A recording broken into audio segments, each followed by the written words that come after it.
Bonjour, nous sommes dans notre émission, la compagnie des consacrés à Christ.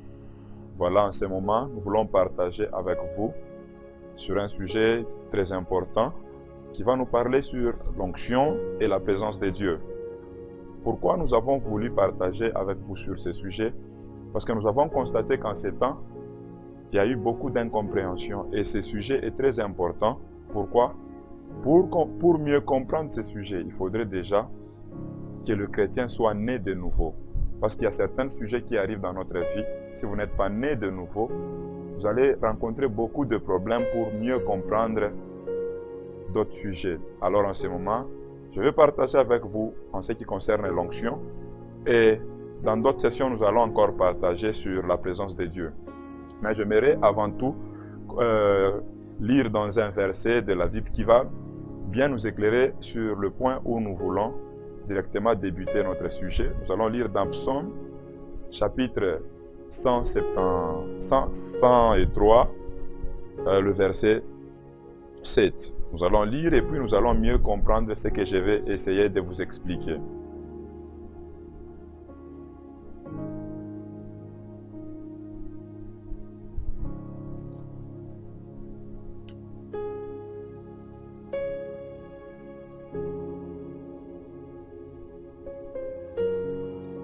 Voilà.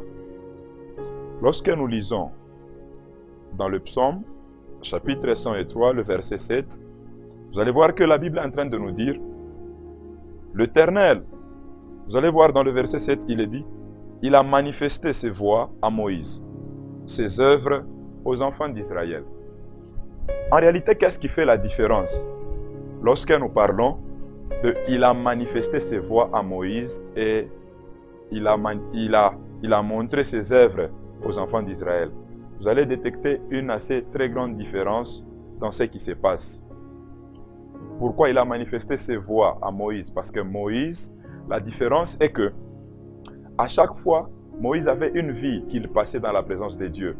Mais la différence est que les enfants d'Israël n'avaient pas de vie dans la présence de Dieu, mais ils vivaient dans l'onction que Dieu manifestait dans leur vie. Maintenant, c'est quoi l'onction en réalité? Lorsque nous parlons de l'onction, vous allez mieux comprendre que l'onction, c'est juste la capacité que Dieu accorde à quelqu'un afin qu'il accomplisse les intérêts de Dieu. C'est un pouvoir que Dieu accorde à un chrétien, à son enfant, pour qu'il puisse mieux exercer un ministère, pour qu'il puisse mieux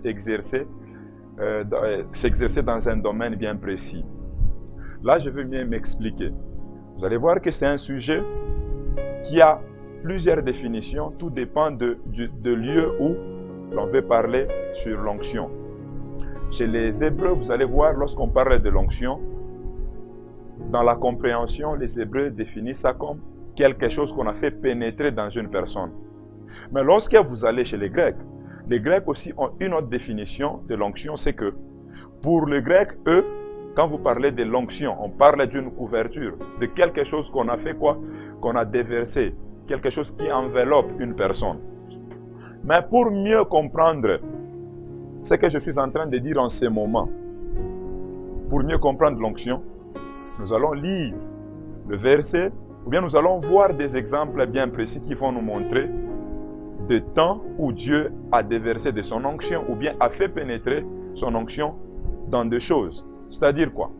L'onction, la première des choses, vous devez savoir que l'onction est utilisée pour les rituels, pour des monuments. C'est-à-dire quoi? Un jour, il est arrivé que Jacob ait fait un monument à Dieu.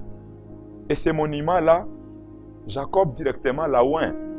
En fait, pourquoi l'a oint? Là, nous rentrons dans la définition des Grecs. En fait, les Grecs, eux, définissent l'onction comme étant quelque chose qui enveloppe une personne ou bien qui enveloppe une chose. J'aimerais partager avec vous sur ce sujet.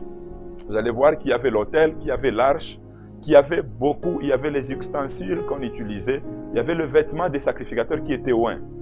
C'est-à-dire, c'était couvert de l'onction de Dieu. Qu'est-ce que j'essaie de dire en ce moment? En ce moment, je suis en train de dire qu'il y avait la possibilité, on utilisait des histoires sur lesquelles on déversait de l'huile qui devait symboliser l'onction qui était sur ces choses. Mais non seulement dans cette situation, vous allez encore voir que dans la Bible, on nous parle d'autres versets qui nous montrent des choses dans lesquelles on a fait pénétrer cette onction. Moi, j'aimerais bien, pour mieux définir l'onction, il faudrait prendre déjà les deux définitions, c'est-à-dire comment les Hébreux ont défini cela et comment les Grecs ont défini. Chez les Hébreux, c'est-à-dire l'onction, c'est quelque chose qu'on a fait pénétrer dans une chose ou dans une personne. Et chez les Grecs, eux, quand on parle de l'onction, on voit la chose qui couvre, en fait, qui enveloppe. Là, je vais mieux vous expliquer. C'est comme de l'huile qu'on est en train de déverser sur quelque chose, c'est-à-dire on a déversé de l'huile sur une personne. Et c'est-à-dire, cette action qu'on a fait nous amène directement à comprendre qu'il y a une couverture sur une personne. Alors, qu'est-ce que j'essaie de dire en ces moments? En ces moments, vous allez voir les ustensiles qui étaient dans le temple. Ces ustensiles étaient oints. Au fait, pourquoi ces ustensiles étaient oints? C'est-à-dire, ça avait un symbole, c'est-à-dire il y avait la puissance qui recouvrait ces ustensiles-là qui étaient dans le temple. Je vais vous parler de l'arche. Vous allez voir à un certain moment dans la Bible, il y a eu Uza. Uza n'était pas consacré, mais il a touché à l'arche. Voilà pourquoi il est arrivé que au moment où Uza a touché l'arche, il est tombé. Pourquoi? Parce que l'arche, dans la compréhension des Grecs, était couverte de la puissance de Dieu. Qu'est-ce que j'essaye de dire en ce moment? En ce moment, je suis en train de vous parler de la première onction, de la première. Donc, en fait, ça, c'est dans la catégorie type d'onction où nous voyons, on déverse l'onction sur les ustensiles, sur des monuments, le monument que Jacob avait construit pour Dieu, c'est-à-dire il a oint. Il a oint, c'est-à-dire il a couvert de quelque chose. Ces monuments-là étaient recouverts de l'onction de Dieu. Qu'est-ce que j'essaie encore de dire?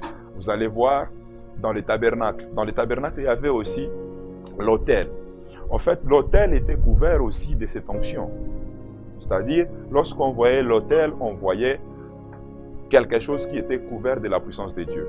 Mais j'aimerais aussi partager avec vous encore sur le type d'onction. Premier type, vous allez voir que c'est le fait de couvrir quelque chose de la puissance de Dieu. Voyez un peu, c'est ça le premier type de l'onction que je vais vous parler. Mais vous allez encore voir le vêtement de sacrificateur. Chaque fois, vous allez remarquer que le vêtement de sacrificateur était oint. Pourquoi le vêtement était oint? Parce que le vêtement chez les Grecs, ils savaient que ces vêtements ici étaient couverts d'une très grande onction, de la puissance de Dieu. C'est pourquoi à un certain moment, vous allez voir que, là je ne vais pas beaucoup plus entrer en détail, parce que je vais entrer en détail. Mais là maintenant, je vous fais voir les types d'onction qu'il y avait. Vous allez voir que tout vêtement des sacrificateurs était couvert de cette onction. Vous allez voir encore que les ustensiles étaient couverts de cette onction. Et aussi, vous allez voir que dans le tabernacle était consacré, c'est-à-dire était oint. On déversait de l'huile qui faisait mention. En fait, cette huile était le symbole de l'onction qui devait couvrir le tabernacle. Vous allez encore voir la tente d'assignation aussi était consacrée. Donc, tout ça, c'est les types d'onction que je suis en train de vous parler. Et vous allez encore voir que pour faire des cérémonies, vous allez voir qu'on utilisait l'huile. L'huile était un symbole de couverture. En fait, c'était la couverture de quelque chose. À chaque fois qu'on pouvait oindre quelque chose, c'était une couverture qu'on utilisait. Et cette couverture-là signifiait que la chose est imprégnée de la puissance de Dieu, est couverte de la puissance de Dieu. Deuxième type d'onction, beaucoup plus. Avant d'arriver d'abord dans le deuxième type, vous allez voir que lorsque vous lisez dans Genèse 31, verset 13, vous voyez, je suis le Dieu de Bethel, où tu as oint un monument, où tu m'as fait un veau. Maintenant, lève-toi, sors de ce pays et retourne dans le pays de ta naissance. Vous allez voir que ici, Jacob a rencontré Dieu et après avoir rencontré Dieu, qu'est-ce qu'il a fait? Il a érigé un monument et l'a oint. une onction qui était réservée juste pour le monument, les ustensiles qui étaient dans le temple. Il y avait le tabernacle, la tente d'assignation. C'est-à-dire quoi? À chaque fois, donc, Dieu, quand il appelait des gens, il disait quoi? On devait oindre les ustensiles, on devait oindre des monuments, on devait oindre. Cette onction était le type d'onction tel que on déversait. Vous allez voir dans l'exemple, j'ai dit de Uza. Uza avait touché l'arche et il a été foudroyé. Pourquoi? Parce que cette arche était imprégnée de cette onction que Dieu avait déjà déversée sur l'arche. Alors, je vais encore essayer de vous faire voir un autre exemple de type onction. Vous allez comprendre que lorsque nous lisons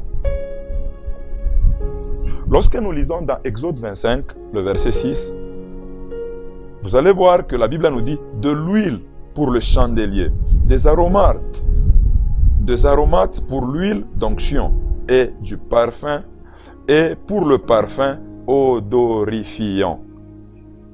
Et au fait, cette huile servait à quoi?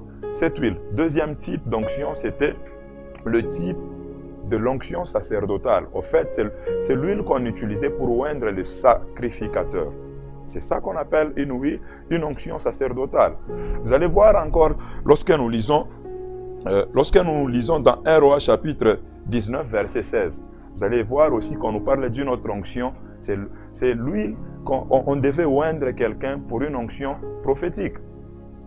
Là, c'est deuxième type d'onction. Vous allez mieux me comprendre à la fin. Et aussi, troisième type, lorsque nous lisons dans Juge, on nous parle d'une catégorie d'onction pour oindre le roi. Alors, pour mieux vous éclairer, vous allez voir, nous allons lire.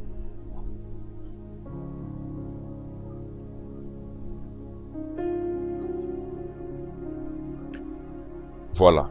Lorsque nous lisons dans Juge chapitre 9, le verset 8, la Bible nous dit ceci.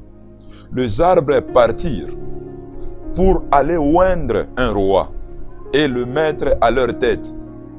Ils dirent à l'olivier, règne sur nous. Vous allez voir qu'il y avait non seulement l'onction sacerdotale qui était pour le sacrificateur, et aussi il y avait cette onction pour le prophète. En fait, à chaque fois, on se servait de cette huile. À chaque fois qu'on déversait cela sur la tête d'un prophète ou bien sur la tête d'un sacrificateur, les sacrificateurs étaient mis au service de Dieu. C'était une capacité, c'était une autorisation, c'était le pouvoir qui était dans cette personne. Qu'est-ce que j'essaye de dire? Je suis en train d'essayer de dire qu'on pouvait oindre quelqu'un comme ça. Troisième type, c'était l'onction qu'on devait déverser, oindre le roi. En fait, pourquoi on oignait le roi? Pour l'établir et à la tête d'une population, d'une nation. En fait, ça c'est le troisième type. Vous allez encore voir un autre aspect.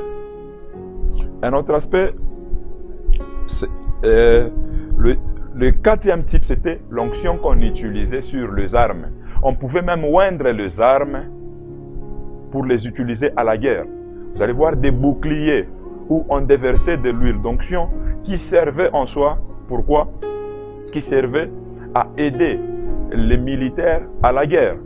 Ce que je suis en train de dire, c'est qu'on pouvait oindre les armes, on pouvait oindre le roi, on pouvait oindre le sacrificateur, on pouvait oindre le prophète, on pouvait oindre le monument, on pouvait oindre. Donc on pouvait oindre beaucoup de choses. Et à chaque fois qu'on devait oindre quelque chose, c'est-à-dire pour les Grecs, c'était on couvrait cette personne de la puissance de Dieu. On couvrait cette chose de la puissance de Dieu. En fait, oindre dans le domaine de la parole de Dieu, c'était l'autorisation qu'on donnait, le pouvoir qu'on donnait à quelqu'un, la capacité de faire un service, la capacité d'accomplir une mission. Je vais aussi donner un autre type. Le cinquième type, c'est l'onction qui accompagne les serviteurs de Dieu pour prier pour le malade. À chaque fois qu'on devait prier pour le malade, il y avait une onction qui aidait pour qu'on puisse prier pour le malade. C'est là que vous allez voir dans Jacques, la Bible est en train de nous parler de quelqu'un parmi vous est-il malade, qu'il part voir les anciens afin qu'ils prient pour lui. Il y a une onction qui accompagne ceux qui font, c'est ceux qui prient. C'est-à-dire à chaque fois que vous priez, vous devez vous rendre compte d'une chose. À chaque fois que vous priez, il y a une onction qui vous accompagne. Il y a une onction qui est déversée spécialement pour ceux qui font la prière, pour la guérison de malades. Je suis en train de parler de la catégorie, de la 5e catégorie. C'était l'onction qu'on utilisait, l'huile qu'on devrait oindre le malade pour qu'il soit guéri. Ou bien, à chaque fois qu'on priait pour les gens, ils étaient guéris. Pourquoi? Parce qu'il y avait une onction propre pour ceux qui prient et on oignait aussi le malade pour qu'il reçoive la guérison. Je vais vous parler encore d'un autre type d'onction. Un autre type, vous allez voir, il y a une onction assez spéciale, c'était une onction qui servait beaucoup plus dans la catégorie, on utilisait aussi l'huile. En fait, cette huile, c'était une onction, mais pour le soin corporel. C'est ça qui était un peu spécial, c'est qu'on utilisait aussi cette huile d'onction qui servait pour le besoin corporel. C'est-à-dire qu'on utilisait, comme étant le lait des beautés, qu'on utilisait, qui aidait, qui était bénéfique pour la santé, en fait, pour le corps. Je vais vous parler aussi d'un autre type d'onction. C'était avec ce type d'onction, c'est assez spécial. Pourquoi? Parce que c'était l'onction, en fait, c'était l'onction spéciale du Seigneur Jésus-Christ. Dieu l'a oint. Vous allez voir dans la Bible, lorsque vous lisez dans Psaume 45, verset 7, vous allez mieux comprendre cette onction spéciale que je suis en train de parler. Vous allez voir qu'on est en train de nous parler d'une onction spéciale qui était sur le Seigneur Jésus-Christ. Dieu lui-même, le Père, l'a oint. En fait, le Père l'a oint.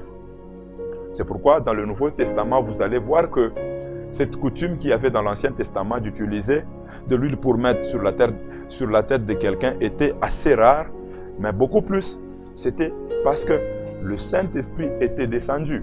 Vous allez voir le Seigneur Jésus-Christ nous dire, l'Esprit du Seigneur est sur moi, il m'a oint pour annoncer la bonne nouvelle, guérir tous les malades. Pourquoi? Lorsque l'Esprit descend, lorsque l'Esprit est déversé, il y a une onction aussi qui se manifeste. Mais la spécialité avec le Seigneur Jésus-Christ, c'est que l'Esprit qu'il a oint, c'est le Père lui-même qui l'a oint, qui l'a choisi, qui l'a oint, d'une onction assez spéciale. C'est pourquoi, au moment où il a quitté le désert, quand on a fini de le tenter par le diable, il est rentré à Jérusalem. Et à Jérusalem, qu'est-ce qui s'est passé? À Jérusalem, il a commencé par dire, l'Esprit du Seigneur, l'Éternel, est sur moi. Il m'a oint pour annoncer la bonne nouvelle, guérir tous les malades. Vous voyez que cette onction qui était sur le Seigneur Jésus-Christ était déjà annoncée dans l'Ancien Testament. Voilà que ce jour-là, c'était devenu une réalité. J'aimerais vous parler aussi d'une autre sorte d'onction. C'était le type d'onction que Dieu a répandu sur tous les disciples. Là, il dit, dans le dernier jour, je répandrai de mon esprit sur toute chair. Vous allez voir, sur toute chair, vos fils et vos filles prophétiseront. Je suis en train de parler d'une onction assez spéciale et qui est spécialement donnée aux disciples de Jésus-Christ. Et cette onction est tellement bénéfique parce que imaginez un serviteur de Dieu, imaginez un disciple de Christ qui sert Dieu mais qui ne sait pas, qui n'a pas reçu la capacité. C'est-à-dire quoi? Lorsqu'on parle de quelqu'un qui a le don de prophétie, on parle de quelqu'un qui a le don de guérison. Imaginez-vous que nous parlons de quelqu'un qui a le don de guérison mais qui n'a pas le pouvoir de guérir les gens, c'est-à-dire il porte le nom de quelqu'un qui peut, c'est-à-dire de quelqu'un qui guérit, mais en réalité en lui il n'y a pas cette capacité. En fait, le don, là nous parlons du charisme. Le charisme, c'est ça même le don que nous avons. Mais le problème c'est que ce charisme-là a besoin d'être accompagné de l'onction. Parce que c'est l'onction qui rend réel ce que le charisme dit. En fait, c'est-à-dire nous parlons de quelqu'un qui a le don de miracle, mais s'il n'a pas le pouvoir, il n'a pas cette capacité de verser en lui, en fait cette personne ne peut pas accomplir sa mission. Je suis en train de parler de cette onction-là. Ça, c'est l'onction qui est déversée sur tous les serviteurs, les disciples de Christ. J'aimerais vous parler aussi d'une autre sorte d'onction, c'est assez spécial aussi. C'est l'onction, cette onction fait allusion de médicaments. Là, beaucoup plus, c'est dans le sens figuré. Ça fait allusion à un médicament, mais dans un sens figuré. Là, Si nous lisons dans le livre d'Apocalypse, verset 3, et chapitre 3, le verset 18, c'est là que vous allez voir aussi, on parle d'une onction du type médicament. On fait allusion à un médicament. Mais là, c'est là que je peux maintenant mieux définir c'est quoi maintenant l'onction. Le grec, en fait, les Grecs, eux, ils appellent cette onction-là, ils disent que chrisme. En fait, chrisme, ça veut dire on a enveloppé, on a laissé couler cette huile qui est descendue sur une personne. Et cette huile, c'est une couverture spirituelle qu'on a placée sur une personne. C'est une capacité qu'on a donnée, que Dieu a donnée à une personne. Et en même temps, vous devez comprendre que chez les Hébreux, eux, définissaient l'onction comme étant quelque chose qu'on a fait pénétrer dans une personne. Retenez bien ce que je viens de dire. Chez les Hébreux, ils définissent l'onction comme étant une couverture. Donc, en déversant l'huile sur quelqu'un, en fait, c'était une couverture spirituelle qui était sur lui. Mais les Hébreux, ils disent que c'est une puissance qu'on a fait pénétrer dans une personne. Mais les Grecs, eux, ils disent que c'est une enveloppe spirituelle, c'est-à-dire c'est une puissance qui couvre la personne. Mais les deux définitions vont nous aider à mieux comprendre ce qu'est l'onction. En fait, en lisant, lorsque nous rentrons maintenant dans le verset que j'avais cité, Psaume 103, le verset 7, vous allez voir que la Bible est en train de nous dire quoi? La Bible est en train de nous dire que il a manifesté ses voies, ici, jusqu'ici. Vous allez comprendre une chose, il a manifesté ses voies à Moïse.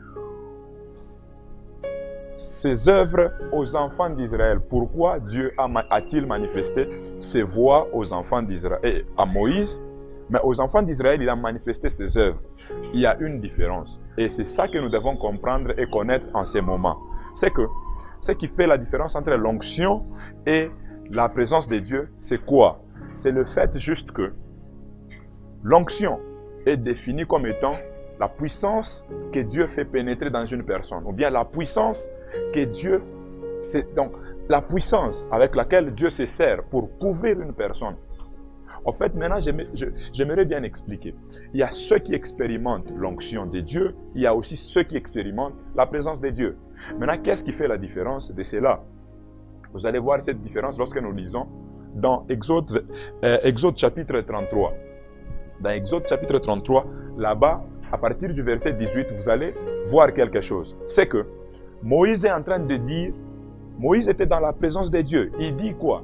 Il dit à Dieu, je vais te voir. En fait, dans la présence de Dieu, il y a une différence, c'est que la présence de Dieu, c'est une vie que nous passons. C'est une relation que nous avons. En fait, ce n'est pas seulement une relation, il y a une intimité, il y a une distance qui se crée entre nous, donc entre la personne et Dieu. Mais aujourd'hui, je vais juste parler sur l'onction, de l'onction. En fait, l'onction, lorsque nous expérimentons une vie remplie d'onction, c'est une vie où nous voyons les œuvres de Dieu. Mais celui qui est dans la présence de Dieu, en fait, la présence de Dieu révèle ses voies. C'est dans Exode 34, vous allez voir, là Dieu apparaît devant Moïse, il lui montre ce qui se passe dans sa présence. En fait, Dieu se révèle, il révèle sa personne dans sa présence, il révèle ses attributs dans sa présence, il révèle beaucoup de choses, il montre ses voies, c'est dans sa présence qu'il montre ses voies. Mais par contre, lorsqu'une personne expérimente l'onction, l'onction est comment? L'onction, c'est quelque chose qu'on a fait pénétrer. Mais je vais vous montrer une différence. Pour quelqu'un qui expérimente la dimension de la présence de Dieu, celui-là, Dieu se manifeste dans la présence de Dieu. Non seulement Dieu se manifeste dans la présence de Dieu, il se montre, il se manifeste lui-même. Et non seulement il se manifeste, il nous enseigne ses voies, il nous donne le voie dans lequel nous devons faire quoi? Nous devons passer. Il nous montre, non seulement il nous montre ses voies, mais il nous apprend en même temps, il nous donne, il transforme notre cœur afin que nous soyons des gens aptes à être dans sa présence et à accepter le voie que lui va nous donner. Mais le problème c'est que la Bible a dit, les voies de l'Éternel sont indissociables de lui. C'est que lorsque Dieu te donne ses voies, tu ne sais pas t'en détourner. Mais le problème c'est que celui qui a connu Dieu dans sa présence, il va connaître aussi le voie de Dieu et il n'y a pas moyen que celui-là puisse se séparer de lui. Mais c'est lui qui connaît l'onction. Le problème, c'est que c'est la puissance de Dieu qui le couvre. C'est la puissance de Dieu, c'est la puissance que Dieu a fait pénétrer en lui. Et la différence, c'est que la puissance que Dieu a fait pénétrer en lui, la pure onction, c'est celle que nous trouvons dans la présence de Dieu. Mais lorsque nous ne trouvons pas cela dans la présence de Dieu, parce que la Bible dit, voici le miracle qui accompagneront tous ceux qui auront cru. En fait, quand un croyant, quand un chrétien croit en Jésus-Christ, il y a le miracle qui l'accompagne. Mais le problème, c'est quoi? Cette onction qui est sur lui, c'est l'onction parce qu'il a cru dans le nom de Jésus-Christ. En fait, c'est un nom qui est au-dessus de tous les noms. Et le fait que tu crois dans ce nom-là, ça te donne une certaine capacité. En fait, ce nom est accompagné d'une certaine onction et qui te permet d'accomplir certaines choses. Mais le problème, c'est que l'onction ne peut pas... L'onction montre les attributs de Dieu. L'onction nous enseigne, en fait, l'onction nous montre les œuvres de Dieu, le miracle de Dieu, les signes de Dieu. Ceux qui ont connu l'onction, ils vont vous parler d'un Dieu puissant. Ceux qui ont connu l'onction, ils vont vous parler d'un Dieu qui manifeste le miracle. Ceux qui ont connu l'onction, ils vont vous parler de beaucoup de choses que Dieu a accomplies. C'est là que vous allez voir, là, dans le psaume 103, le verset 7, on nous dit qu'il a montré ce voie. Le voie de Dieu, on les apprend dans sa présence, mais par contre, son onction. Dans l'onction, il y a une différence, c'est que l'onction nous montre les œuvres de Dieu. Lorsque vous allez voir Aaron, vous lui dites, c'est qui Dieu? Il va définir Dieu par rapport à l'onction qui s'est manifestée dans sa vie, dans son parcours. Mais lorsque vous allez voir Moïse, vous lui dites, c'est qui Dieu? Il vous parle d'un Dieu qu'il a découvert dans sa présence. C'est pourquoi il est très important de cultiver la présence de Dieu. Parce qu'une onction que nous trouvons dans la présence de Dieu, cette onction est bien entretenue. Cette onction est bien protégée parce que là-bas, nous apprenons aussi le voie de Dieu. Mais une onction que nous avons trouvée parce que nous avons cru dans le nom du Seigneur Jésus-Christ, cette onction-là, le problème c'est que cette onction-là, nous ne saurons pas la protéger. Cette onction, nous ne saurons pas l'utiliser. Pourquoi? Parce que l'onction va manifester juste les œuvres de Dieu. L'onction va juste manifester le signe de Dieu, le prodige. Vous allez voir dans le parcours. Je vais aller avec les exemples très pratiques. Lorsque nous regardons Balaam était un serviteur de Dieu, mais il a laissé son onction être achetée. En fait, Balaam a accepté juste au prix de l'argent de maudire les enfants d'Israël. Mais je vais vous dire quelque chose. Qu'est-ce qui a fait que l'ânesse de Balaam puisse parler? C'est juste le fait que l'onction est descendue sur l'ânesse de Balaam et Balaam s'est mis à parler. Et quoi? L'ânesse s'est mis à parler. Mais qu'est-ce que j'essaye de dire? En fait, l'onction donne la capacité à quelque chose d'accomplir ce que Dieu veut. En fait, l'onction voudrait dire que Dieu est en train d'utiliser quelque chose. En fait, l'onction voudrait dire que, en ces moments, c'est-à-dire quand Dieu consacre quelque chose, quand Dieu déverse son onction sur quelque chose, c'est pour l'utiliser afin d'accomplir ses désirs. Mais aussi, j'aimerais soulever en ces moments un point très capital. En fait, tu peux être utilisé par l'onction, mais le plus grand danger, c'est si tu cultives une vie d'onction sans présence de Dieu. Une vie d'onction sans présence de Dieu, ça va nous amener où? Ça va nous amener à accomplir, à prophétiser, à accomplir le miracle, à guérir le malade, mais sans suivre le voie de Dieu. Et chose que nous rencontrons en ces temps, c'est que beaucoup de gens se contentent de l'onction de Dieu sans se contenter de connaître ses voies. Or, celui qui connaît le voie de Dieu, il ne sait pas se séparer de Dieu, car le voie de Dieu sont indissociables de lui. On ne sait pas séparer le voie de Dieu lui-même. Mais le problème, c'est que celui qui ne connaît que l'onction, son problème à lui, c'est qu'il va rencontrer beaucoup de difficultés parce que pour mieux utiliser une onction, il faudrait déjà connaître le voie de Dieu. Et le voie de Dieu, lorsque nous les connaissons, nous connaissons aussi Dieu. Moïse ne s'est pas contenté de l'onction. En fait, l'onction voudrait dire que Dieu est en train d'utiliser. Comment ça? L'ânesse de Balaam a été utilisée par Dieu. Mais l'ânesse ne pouvait pas avoir le salut. Cela veut dire quoi? Il y a des gens qui diront à la fin, Seigneur, n'avons-nous pas prophétisé en ton nom? N'avons-nous pas guéri le malade? N'avons-nous pas fait de miracles en ton nom? Qu'est-ce qui fera que Dieu puisse leur dire que je ne vous ai jamais connu? C'est juste le fait que Ils se sont contentés de l'onction qui était sur eux, parce que Dieu a déversé de sa puissance en eux, mais ils ne se sont pas concentrés à cultiver la vie de la présence de Dieu.